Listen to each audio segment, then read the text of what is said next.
What is the best way to get legendary weapons and armor in Palworld? There are many, and also many chances. What are you doing there, bruh? Legendary gear is made from legendary schematics, and to get those, you can do a few things. Capture, butcher, and kill the alpha boss that drop them. There's currently 17 that can, and the rest of it is just opening a bunch of chests. You can open up in-game cave chests, wildlife sanctuary chests, dungeon chests at the end of them, and you can also go to Weasel Hill. There's one chest in particular that's insane, and the rest of it is just going to be red chests, which have different levels of them. I'll explain all that as we go along. Now, what is in capture, butcher, kill, you may ask? Well, it's the best way to get legendary schematics. Spoiler alert, video's over. Y'all can go home now. The first line is butcher, second line is capture, third line is kill. Butchering is pretty freaking good. They have to be alpha bosses, though. You can't breed them either. I mean, you can breed the bosses, but you can't butcher their offspring and get schematics. Cool. But I've got a lot of assault rifles from doing this, and it's just RNG at the end of the day, truth be told. I need to buy this rice cooker, dude. I need it. It took 20, okay? It took 20, but it's possible. I suggest always trying to capture the pals you want to butcher and try and get schematics from. Because capturing, you get a chance at getting schematics. Butchering, you get another chance. That's 2 chances for 1, basically. Killing, it's just 1 chance. So capture and then butcher if you want to. If not, if it has good IVs, keep it. You do you. In-game cave chests. What are those? Well, these are going to be the chests in the caves for mostly the higher level pals. So in the Frost area with like Frostallion, you have King Paka and I think Lylene Nocturnal. Those 2 bosses, the caves, chests in there, really good. Then you got Astagon and Blazamut, same deal. They have chests in there. They're great to open. And finally, in the desert area, you have Dino Blossom Lux, I believe, and then Menacing. So there's 6 cave chests you can go to. They take the same time to respawn as most chests, which is a year and a day. It's like 6 hours, I believe. I don't know if you can speed it up, but we've got a bunch of good stuff here. We got a Heat Resist +2 shirt, lit. We have freaking epic tech manuals, and I've gotten my first rare Pendant of Diligence. And then a bunch of other stuff. And what I want to say, what I should mention rather, when you open up chests for loot, if they give you a schematic, that means that chest or those kinds of chests could also give you the legendary version of that schematic. So this is a uncommon pump action shotgun schematic. Sure, it could have been legendary. It's just the luck wasn't there, as far as I can tell. And now moving on, we have wildlife sanctuary chests. There is a decent bit of these, and there's 3 sanctuaries. You have a low level one, which is in the bottom of the map. That's decent to go to if you're early in the game. But once you get to mid game, late game, you want to go to the other 2, which are level 45-ish, and loot all the chests around them. And this is, truth be told, the only place I've gotten a legendary schematic from a chest, I believe. I've gotten a handgun schematic and then the heat-resistant metal armor schematic.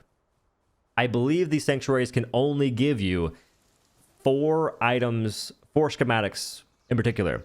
Handgun for sure, and I believe the heat-resist and cold-resist metal armor, then metal armor, and finally, I believe there's one more, but I guess 4.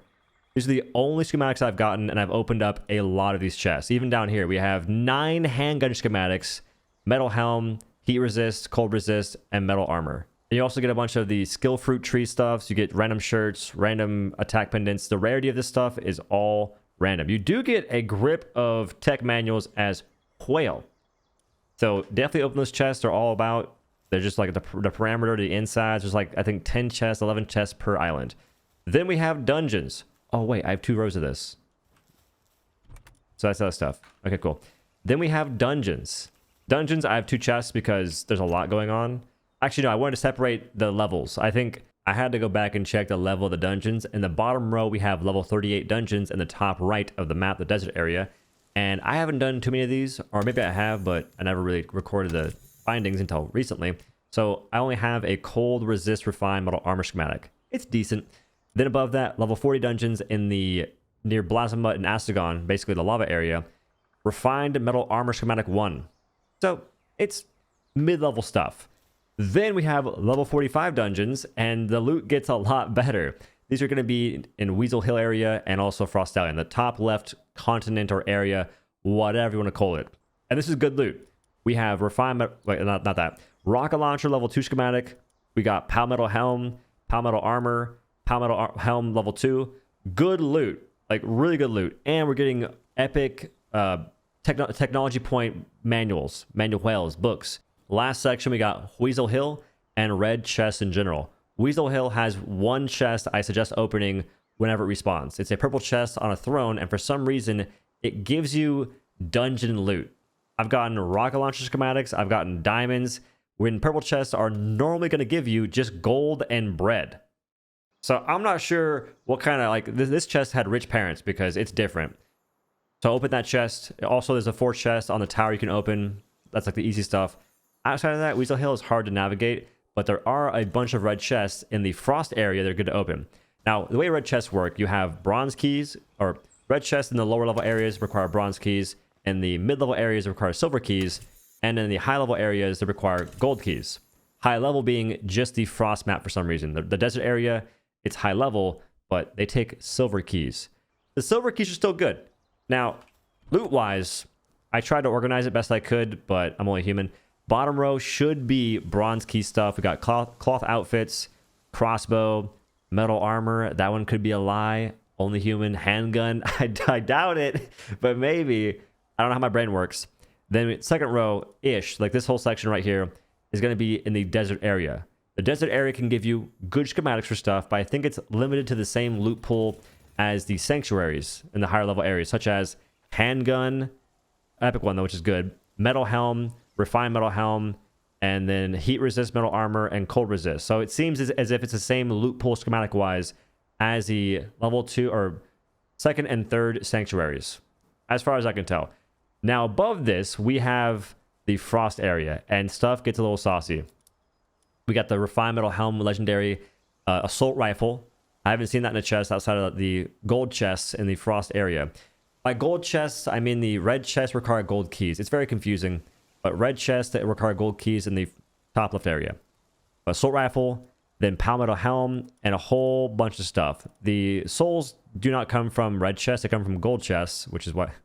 Confusing again, I know. But these schematics are good stuff. And that is from the red chests that require gold keys in the frost area. Legendary gear... What? Now the question was, what is the best way to get legendary weapons and armor in Palworld? And the answer is doing all these things if you have time for them. If not, capturing and butchering the pals is the best way. Easily, by far, no questions asked. To add on to what he said, I'd suggest looting Lightning Nocturnal and Ice King pocket chests. They're super close. Maybe Ascon Blasmut if you have time. And aside from that, I would probably get that one chest in Icy Weasel Hill and do dungeons. And doing dungeons is very fast if you know the proper route to take. Sometimes you can get lost, but there are things put in place to sort of guide you. But again, if you do all these things, you might as well, because they have long timers. Like the chests take like 6 hours to respawn. So if you're home one day and you're like, man, I really want legendary stuff in this game, that's what you can do. Now, the best way to farm legendary schematics is to increase your PAL appearance rate by 3. That's it. You don't got to change anything else if you don't want to, but you get 3 chances now to A, capture 3 bosses, and then B, butcher 3 bosses. If you don't change your damage or the damage you take or damage you deal, it's a challenge. So the folks saying, you're cheating. Like, A, it's a PvE game, so who cares? B, what the? They have different HPs. I just noticed that. 3930, 3613. Thanks for watching. Have a good day. Peace.